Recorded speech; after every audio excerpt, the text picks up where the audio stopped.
मेघना और अर्जुन एक दूसरे से बहुत प्यार करते हैं। मेघना के पिता ने आत्महत्या कर ली।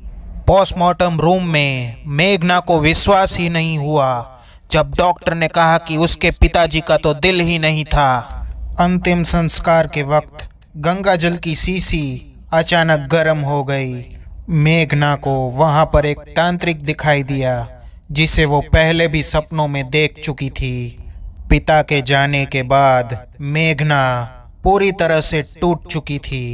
ऊपर स्टोर रूम से कुछ आवाज आई। स्टोर रूम में मेघना को अपने बाप की लिखी हुई एक डायरी मिली।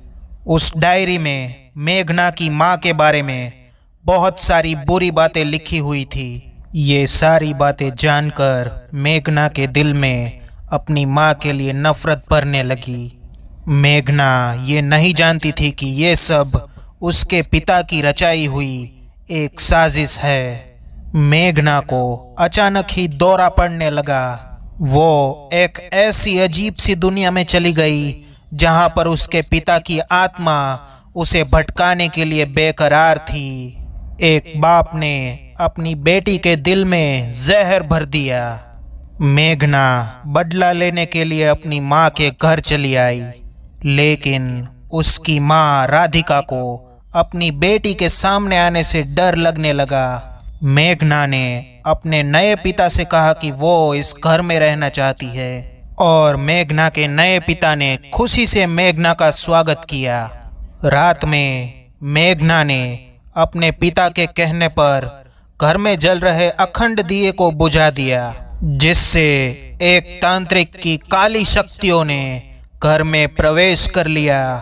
राधिका को उन शक्तियों का एहसास होने लगा था। सुबह मंदिर का दिया भी जल नहीं रहा था। अर्जुन मेघना का हर कदम पर साथ निभाने के लिए तैयार था। मेघना और अर्जुन का ये प्यार मेघना के पिता को पसंद नहीं आया। मेघना ने अर्जुन को छोड़ दिया, लेकिन अर्जुन उसे छोड़ने के लिए तैयार नहीं था। इसीलिए उस तांत्रिक ने अर्जुन पर हमला किया और अपनी काली शक्तियों से अर्जुन को अपने वश में कर लिया। छोटी बहन अदिति के मन में अपनी बड़ी बहन मेघना के लिए बहुत प्यार है, लेकिन मेघना इस बात को समझने के लिए तैयार ही नहीं। इस घर का माली मेघना क्या कर रही है उसके बारे में सब कुछ जानता है। अदिति मेघना को बताती है कि अर्जुन हॉस्पिटल में है। वो तुरंत ही उससे मिलने जाती है, लेकिन मेघना ये बिल्कुल भी नहीं जानती कि अर्जुन उस तांत्रिक के वश में है। रात में अदिति के रूम में जाकर मेघना अपने बाप की अस्थियों को तकिए के नीचे छुपा देती है। उसके बाद अदिति के साथ अजीबोगरीब हादसे होना शुरू हो जाते हैं। माता पिता और सभी लोग अदिति को ढूंढने लगते हैं, लेकिन अदिति अब पूरी तरह से शैतान के वश में थी। अदिति ऐसी अजीबोगरीब हरकतें करने लगी जिससे सभी लोग बहुत डर गए। और तो और उसने डॉक्टर का भी कान काट लिया। वो डॉक्टर तुरंत ही वहां से भाग गया। घर के नौकर ने अपने मालिक को बताया कि ये सब कुछ मेघना के कारण हो रहा है, लेकिन उसकी बात किसी ने भी नहीं सुनी। अर्जुन जो कि उस तांत्रिक के वश में था, उसने इस घर के नौकर को मार डाला और फिर मेघना और अर्जुन दोनों ने मिलकर उस नौकर की लाश को कुएं में फेंक दिया।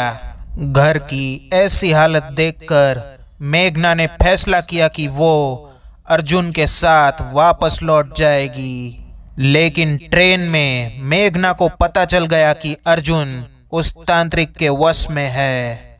मेघना को मारने के लिए उसका पीछा करते वक्त अर्जुन ने अपनी जान गंवा दी। मेघना घर पर वापस आ गई। वो घर के माली से मिली जिसने सच्चाई बताने का वादा किया था।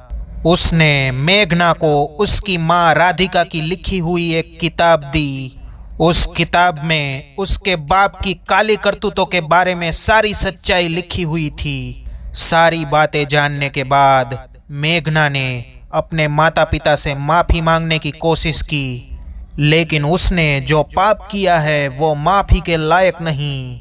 मेघना ने फिर भी अपनी भूल सुधारने का एक मौका मांगा। इस तंत्र विद्या को नष्ट करने के लिए एक पंडित को बुलाया गया। अदिति को रस्सी से बांध दिया। सभी लोग गायत्री मंत्र बोलने लगे। अदिति के अंदर बसा हुआ शैतान बेकाबू हो गया। उसने घर के नौकर पर हमला किया और फिर शांतनु पर झपट्टा मार के वहां से भाग गई। सभी लोग उसे पूरे घर में ढूंढने लगे। तांत्रिक ने शांतनु पर हमला कर दिया, लेकिन पवित्र जल की वजह से वो भाग गया।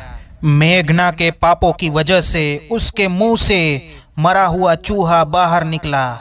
तांत्रिक ने शांतनु पर दोबारा हमला किया, लेकिन इस बार तांत्रिक बच नहीं सका। मेघना ने त्रिशूल से अपनी जान लेकर अपनी आत्मा को अलग कर लिया। वो अपने पिता को लेकर यमराज के पास जाने को तैयार थी। उसके पिता की आत्मा तो चली गई, लेकिन अर्जुन की आत्मा ने मेघना को वहां जाने से रोक लिया। जब उसकी आंख खुली तो वो हॉस्पिटल में थी। आखिरकार उसकी मां राधिका और नए पिता शांतनु ने उसे खुशी से अपना लिया। 1920 हॉरर्स ऑफ द हार्ट, इस फिल्म को सिनेमा हाउस में देखने में बहुत मज़ा आया। इस फिल्म में दिखाया गया है कि कैसे एक बेटी अपनी माँ के बसे बसाए संसार में आग लगा देती है, और वो भी अपने पापा के कहने पर। इस फिल्म में राहुल देव ने जो सौतेले बाप का रोल किया है वो बेशक काबिल तारीफ है। उन्होंने बहुत ही अच्छा काम किया है। मेघना उनकी सगी बेटी ना होने के बावजूद उन्होंने बड़ी ही खुशी से उसे अपने घर में जगह दी। लेकिन इस फिल्म में हवेली के अलावा बाहर के जो कुछ सीन्स दिखाए गए हैं उसमें काफ़ी VFX का इस्तेमाल किया गया है। हर कहानी हमें कुछ ना कुछ सिखा के जाती है। वैसे ही ये कहानी हमें सिखाती है कि कुछ आत्माएं जो हमसे संपर्क करने की कोशिश करती है वो गलत भी हो सकती है। इस फिल्म में दिखाया गया है कि एक पति ने मरने के बाद भी अपनी पत्नी के संसार को बर्बाद करने की कोशिश की, और उसकी बेटी मेघना ने भी सिर्फ एक किताब पढ़ के और अपनी पापा की बात मान के एक ऐसा फैसला लिया जो उसे नहीं लेना चाहिए था। इसीलिए मैं कहता हूँ कि हर कहानी हमें कुछ ना कुछ सिखा के जाती है। आई होप कि आपको ये वीडियो ज़रूर पसंद आया होगा।